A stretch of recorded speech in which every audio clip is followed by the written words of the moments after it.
5, 16, 19, 21, 33, and 10. Check results. You remember? Like rain on your wedding day. It's like trying to move your boat, but it's just constant pain. This playback is lagging a lot. Hopefully that's not going to affect this too much. Yeah, I tried moving the boat. It was fucking awful. Anyway, maybe we'll get into that afterwards, after I talk about this. What I'm actually titling this. Let's just get straight to the point. True Geordie, who is actually someone who I rate and respect in this sort of medium, if you will, in this realm of the interweb. I've made videos about Geordie before, in his controversies, in his content in general. I once made a YouTube video when I was younger called "The Kickoff is Better Than Porn." So I was on that train from a long time, and even before that, the kickoff's not even been that long lasting. Probably around, pretty much from the first podcast, I'd say I got on around then. I'm not going to say I was here for an hour range of stuff. And we've seen it on. I'm sorry, Geordie, but I'm going to have to go through all the stuff, Cancellation, the whole Muslim thing, yeah, we remember. It wasn't that long ago. The little smaller things like getting in trouble on the live stream about the charity match stuff, the leaked DMs, the beef with Tyson Fury, and now the beef with Conor McGregor. And even the fallout afterwards, after the cancellation with the other members of the kickoff. Not a fallout in front of the public. It seems like a behind closed doors thing, but a fallout nonetheless. Don't seem to follow each other, and more importantly, they're not on the show anymore, which I think gives it away. Also, rogue comments here and there, it's just what it is. But I think they've handled it at least not in a way that's like, as the kids would say, messy. And yeah, I still like Geordie. I think he's good at what he does. He's honest. People don't always like that. People don't always like honesty, and people sometimes can't always take honesty because honesty hurts, And sometimes there is actually a time and place to be honest and not be honest. But when you're making content about things, and your job is to give your opinion, that is an arena where you should always be honest. Now in life, to walk around like I'm the honest guy, I'm always honest, love me or hate me, at least I'm honest. It's like you're probably a little bit of a dick as well, because just social elements of sometimes you shouldn't always be honest. You shouldn't. I think. I think so. But I do also think that obviously for his job and what he's doing, it works for him. And look, like I don't. He doesn't do it for these reasons. I don't think anyway. But like. It keeps his name in everyone's mouth, and it keeps him relevant. And this Tyson Fury losing his head to these people. I saw a tweet of someone saying they followed Geordie for a while, and like he's been a big lover of like Tyson Fury and Conor McGregor, and the fact that they've both lost their heads with him the second he said something like against them shows that they're just egomaniacs, which of course they are. They're literally fighters. It's all posturing and like big dick stuff, and like, I'm gonna beat you up in the ring, and that means I'm better than you because I punched you harder. It's like, yeah, it's just entertainment, but obviously they take it as an actual, no, it means I'm literally better than you and I'm the fucking best because I can beat people up in an octagon or a ring. But look, did Geordie do anything wrong? No, this is exactly the same as when Post Malone was up on stage at one of his live shows, slurring his words, eyes running in the back of his head, and the fans of Post Malone were worried about Post Malone. Now, whether it's their place or whatever it is, they're a fan of his music, they're worried and care about the health of Posty. So when Posty's up on the stage, eyes running on the back of his head, blah, blah, blah, blah, people are thinking, okay, this is a partier, this is someone who loves his drugs and alcohol, especially together, right? We're worried because a lot of people who love music and stuff, especially in all avenues, but feels like especially music a lot, they'll lose a lot of these people who they look up to and got them through a lot of hard times, through drink or drugs or depression, whatever it is. So it makes sense to naturally feel that way, and ultimately you feel that way because you like them, right? Post Malone doesn't come out making a video, oh you fucking stupid, it doesn't sound like this. Oh, you fucking stupid fucking prick fans. Stop chatting shit. Who the fuck are you guys? Who the fuck are you guys?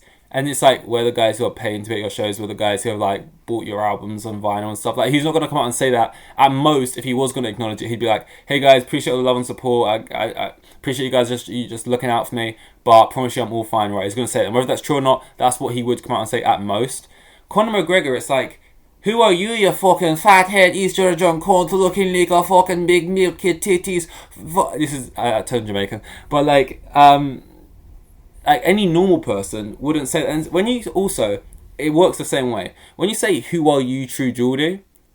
Right? It's like, yeah, I'm the fan who has like been supporting you even when you didn't really deserve support. Been there paying for pay-per-view to watch your fights. Been like one of your number one fans, like interviewed your coach. Like, just been, you know what I mean? And it's like, obviously, by the way, I want to acknowledge something as well. It's funny. It's like, oh, this is a funny Twitter moment. Like, oh, Conor lost his head at True Geordie. It's just a funny internet thing, right? And it's going to be good for True Geordie in the YouTube sense and all these other things. On the other side, though, I can't help but feel sorry for True Geordie, because whenever he trains, whenever anything happens, it feels like he is the butt of the joke. And like, I don't know, like and by the way, this is like in the YouTube space. Like, I don't know whether in like the fighting world or like pundit world or like just life in general, if people who know True Geordie think he is that. But just in the YouTube space, maybe amongst other like YouTubers and creators, and maybe he doesn't give a fuck about these people's opinions, or like just this weird sort of sphere. It feels like he is always above the joke. So it's kind of like, oh, another thing, you know what I mean, for True Geordie.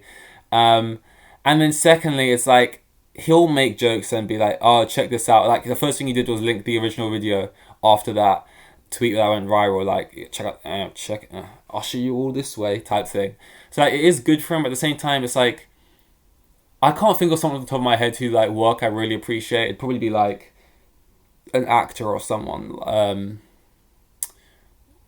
There's a couple people, I don't really want to say who they are right now, but like, if one of those people like made a video like, oh, you fucking skinny twig looking twat, keep my name out your fucking mouth, you fucking chip tooth cunt, don't fucking chat to me again, you fucking, you know what I mean? I would just like, I just got violated by my fucking hero. Isn't that fucking sick? You know what I mean? So it's like, oh, it's one of those things. But look, he's a big guy. You know, you're a big guy, and I'm sure he's fine. He'll be over it. He's been through worse. But yeah, that's what I'm gonna say on that. That happened today when I was coming here. So I was like, thankfully there's actually something to fucking talk about on this podcast, this daily podcast. I actually got to catch a last minute train at, I think it leaves at 11:40, and it's like 10:50 now, so I got about 50 minutes, which is, should make it, should all be fine. Like I said earlier, I was trying to move the boat. It's like, you gotta move it every like 2 weeks or something. Came here to move it, moved into a spot. Long story short, because I literally just told the story to someone else, but like, banked it on the, so like the floor of the boat got stuck on the base of like the canal, like on going into the bank, whatever your words are. And I was stuck there 20 minutes trying to move it out, and that's something you gotta do manually, and it's like, I'm not even near the side of the thing, so I can't even get, it's just like, if your car is stuck somewhere, you get out and push. If your boat is stuck somewhere, you just flounder, because no one's getting out and pushing. We're in the middle of water here, you know what I mean? Like, every issue that happens in a car, when it happens in a boat, it's just 10 times worse. Like parking issues or traffic, or like, just think of, or like tight gaps to get through, or like, even just like simply staying still and someone go past you. The mere fact that we have changed the terrain from solid ground now to flowing liquid just makes everything 10 times harder, right? So finally get out, move to the place, can't bear that, have to move it back, spin it around 10 times, put it in the thing. Like, the wind is making there be a current in the canal. It's not usually, it's like pushing the boat. I'm like, finding it, I'm at the front of the boat, I'm at the back of the boat, I'm here, it was just hell. This was like something that meant basically moving a very short distance. Like, I should be done by now. It was like it took like 45 minutes to an hour, which for a job that's meant to be 5 minutes, you know, it's just like, oh my gosh, I haven't got food here at the moment. So it's like, I gotta go back home, because doing that has depleted me of fucking energy. And yeah, it's just one of those things. This whole boat at the moment, I'm in like such a weird purgatory with it, where like I haven't got paid yet from all the jobs I've done. I don't know when they're going to pay me. I can't really stay on here until I get paid, because I don't want to be spending money until I have the money in my account, like just on like food and stuff like that. So that's annoying. It's it's annoying, but what am I doing? Yeah, it's annoying. But I don't know. Yes, I just losing my train of thought because I'm fucking flustered for some reason. I'm broke. It costs money. I walked in today and the insulation I put in the ceiling was just on the floor, and it's like, why have you done that then? I'd have like put it back up there, hammer something. It was just like, and it took like 45 seconds. Think of the solution. 1 minute to complete the solution, but just while I was doing it, I just had a second where I just was like, oh god. I've had the like people down my I don't want to talk about canal stuff. I feel like whenever I talk about like canal, like boat related things, I feel like a real adult, like complaining about taxes and stuff, because I'm literally say stuff along the lines of, we pay our fucking tax money, but yet they're fucking upping the rates every year, but they're not keeping their end of the fucking bargain. Every single fucking year we're going to up the license fee by 10%, we're going to up the license fee by 10%. What are they doing on their fucking end? Because you can't even park your boat in half the places because the bank isn't sorted out. The fucking litter's an absolute fucking joke as well. Don't get me fucking started on that. It's like, that's what I'm like, that's what's going on in my head. But then out loud to people, I'm just like, yes, long. You know, it can be long. Because I just know it sounds like that. But yeah, you don't mind if I just sort of stretch. By the way, I know the sofa's right here. Yeah, I'm sitting on the floor. But, you know, I'm just sitting on the floor right now. Okay. You don't mind if I just stretch my back out, do you, real quick? I stretched this morning. Has this ever happened to someone? I think this is partly because I just hadn't stretched much. I was hungry, but like I stretched like this, you know, the classic stretch, and really went for it, and like really like pushed into it, and like like, you know, sometimes you stretch, and you click your back, you click your neck, or like your knee, or your feet, or whatever, ankles. But it's very rarely, but sometimes you get it, so you click like your ribs or like your chest area. It kind of, and sometimes it's really satisfying. This time it's like it like clicked, and it felt like it felt like, you know, when you blow a bubble with bubble gum, it's like you blow one, it expands to a certain size, but it doesn't retain that shape. Like even if it doesn't pop, it'll kind of like sag. It felt like I had expanded the fucking like. I'm fucking covered in dirt after this fucking.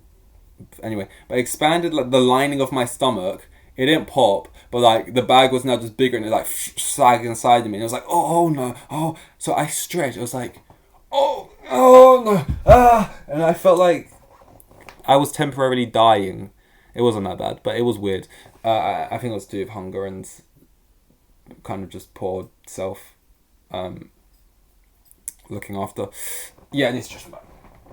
Oh, that's the stuff. And one more. Oh, you know, whenever I stretch my back, I think there's a scene in The Incredibles where Mr. Incredible's trying to get back into things, and he's like running, pulling trains and stuff, or like, but the way he clicks his back, hey mama, is great. Actually, what time does that Beyonce I know I'm all over the place right now, but I think that Beyonce's performing at the moment at Tottenham Stadium, which isn't far from here, and I'm pretty sure that if that finishes, that's something that goes on pretty late, right? Because I'm pretty sure if those people who are at that concert are feeding into the train that I'm getting on, which they are because I'm near there, oh, it's only like 20-minute journey, but oh man, I'm gonna do nothing, but internally, oh, trust me, I'm exploding. Because the way here was fucking hot and sweaty. I was sweating my ass off. I was stinking out the gaff. I was like fucking just. Some guy started talking to me in these directions. He said, no, you know what, dude, blah, blah. I'm like, yeah. But on the inside, I'm like, you ask me something else, I'm going to fucking explode. So if I get back on and there's a bunch of people glammed up and stuff like, wow, Beyonce, we love you, Queen Bee, you know, I'm going to, like, look over to me, I'm going to look like a bomb ready to detonate. I'm on edge, man. I'm on edge, and I'm really hungry, and I am in purgatory in life, I guess, which doesn't help. And I don't know. I don't know. I don't know. The boat don't look too bad though, does it? Like from this angle, it's like the paintwork, like the white looks all decent, and the what are these called, blinds and stuff, the orange sofa. You know, it's all this side that's the fuck up, and it's actually not. I've actually painted all that side as well and done all the, but you know, the roof fixed about 4 times. Apparently, I haven't fixed it because I'm not a roofer and I'm doing a shit job and it still leaks occasionally. So probably should get that sorted, but I mean that costs fucking money as well. Right? Yeah, I love spending that. Fucking hell, it's fucking dirty as shit. Like, anyway, yeah, I'm done with this right now. And I'll see you guys. This is one. Oh yeah, by the way, this is podcast day. We do a podcast every single day. This was 159. I'll see you guys on 160. Here with the kids. And I've got 3 kids, and the geezer was probably on like maximum 20 bags a year. Like the most boring bloke you'll ever meet. Like,